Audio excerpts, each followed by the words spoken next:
ಇನ್ಮೇಲೆ ನನ್ನ ಜೀವನದಲ್ಲಿ ಯಾವ ಕೊರತೆನೂ ಇರೋದಿಲ್ಲ, ನನ್ಗೆ ಯಾವ ತೊಂದರೆನೂ ಆಗೋದಿಲ್ಲ. ನನ್ನಂತ ಪುಣ್ಯವಂತೆ ಬೇರೆ ಯಾರೂ ಇಲ್ಲ. ಅರ್ಚನಾ, ಈ ಮಾತನ್ನ ನೀನು ಮನಸಾರೆ ಹೇಳ್ತಾ ಇದೀಯಾ ಅಥವಾ ನನ್ನ ಮನಸ್ಸಿಗೆ ಸಮಾಧಾನ ಆಗ್ಲಿ ಅಂತ ಹೇಳ್ತಾ ಇದೀಯಾ? ಯಾಕೆ ಹೀಗೆ ಕೇಳ್ತಿದ್ಯಾ? ಅಲ್ಲ, ಸಾಮಾನ್ಯವಾಗಿ ಗರ್ಭಿಣಿಯಾದವರು ತವರು ಮನೆಗೆ ಹೋಗ್ಬೇಕು, ಅಮ್ಮನ್ ನೋಡ್ಬೇಕು ಅಂತ ಆಸೆ ಪಡ್ತಾರೆ.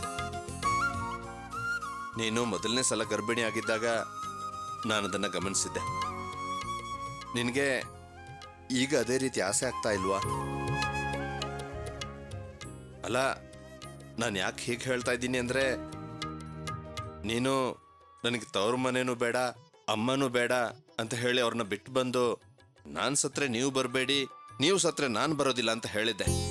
ಆದ್ರೆ ಈಗ ನೀನು 2ನೇ ಸಲ ಗರ್ಭಿಣಿ ಆದಾಗ ನಿಮ್ಮಮ್ಮ ನಮ್ಮ ಮನೆ ಹತ್ರ ಬಂದಿದ್ರಲ್ಲ, ನಮ್ಮ ಅಮ್ಮನ ನೋಡಿದಾಗ ನನಗೊಂಥರ ಖುಷಿ ಆಯ್ತು. ಹಳೆದನ್ನೆಲ್ಲ ಮರೆತು ನಾನು ಅವ್ರನ್ನ ಸಂತೋಷದಿಂದ ಮಾತಾಡ್ಸೋಣ ಅಂತ ಹೋದೆ. ಆದ್ರೆ ಅವ್ರು ನನಗೆ ಶಾಪ ಹಾಕಿದ್ರು ಅಂತ ನೀನು ನನ್ನ ಹತ್ರ ಹೇಳಿ ಅತ್ತೆ. ಅದಕ್ಕೆ ಈಗ ನಿನ್ನ ಮನಸ್ಸಲ್ಲಿ ಯಾವ ನೋವು ಇಲ್ವಾ ಅಂತ ನಾನು ಕೇಳ್ತಾ ಇದ್ದೀನಿ. ಸತ್ಯವಾಗ್ಲೂ ಯಾವ ನೋವು ಇಲ್ಲ.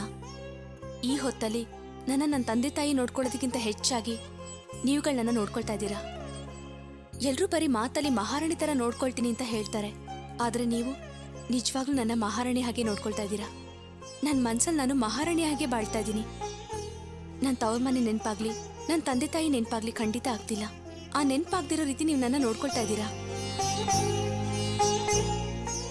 ಆದ್ರೂ ಎಲ್ಲೋ ಒಂದ್ ಕೊರತೆ ಕಾಡ್ತಾ ಇದೆ. ಕೊರತೆನಾ? ಏನ್ ಅರ್ಚನಾ ಅದು? ಕೊರತೆ ಅಂದ್ರೆ ಕೊರತೆ ಅಲ್ಲ, ನನ್ಗೊಂದು ಆಸೆ ಇದೆ, ಅದನ್ನ ಈಡೇರಿಸ್ಕೊಡ್ತೀರಾ? ಅದೇನ್ ಹೇಳು. ಹಿಂದೆ ಎಷ್ಟೋ ಸಲ ನಾವು ಸಂತೋಷವಾಗಿದ್ದಾಗ ನೀನೇ ಎಷ್ಟೋ ಸಲ ನನ್ನ ಕೇಳಿದ್ಯಾ, ಹೋಟೆಲು, ಪಾರ್ಕು, ಸಿನಿಮಾಗೆ ಹೋಗೋಣ ಅಂತ. ಆಗ ನಾನೇ ಬೇಡ, ಖರ್ಚಾಗುತ್ತೆ ಅಂತ ಹೇಳಿದ್ದೆ. ಆದ್ರೆ ಈಗ ಅಲ್ಲಿಗೆಲ್ಲ ಹೋಗ್ಬೇಕು ಅಂತ ತುಂಬಾ ಆಸೆ ಆಗ್ತಿದೆ. ಕರ್ಕೊಂಡು ಹೋಗ್ತೀಯಾ? ಯಾಕೆ ಹಾಗೆ ನೋಡ್ತಿದ್ಯಾ? ನಾನು ತುಂಬಾ ಅತಿಯಾಗಿ ಆಸೆ ಪಡ್ತಿದ್ದೀನ?